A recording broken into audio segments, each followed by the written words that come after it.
hvað ég að spá? Einhver íslensku strákur að fara að lifa því að vera professional MMA fighter, það var alltaf galið. En þú var samt með þetta í hausnum?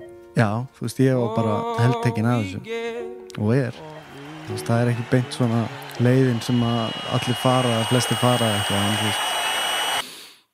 fuck it. Welcome to the UFC, Gunnar Nelson. Ladies and gentlemen, make some noise, a fantastic performance. Gunnar Nelson. It is what it is, it's just gonna call. I'm a huge Gunnar Nelson fan, I'm going to say that first and foremost.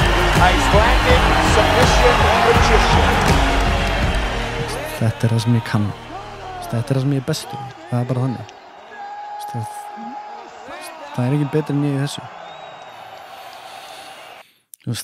Þetta það sem ég kann.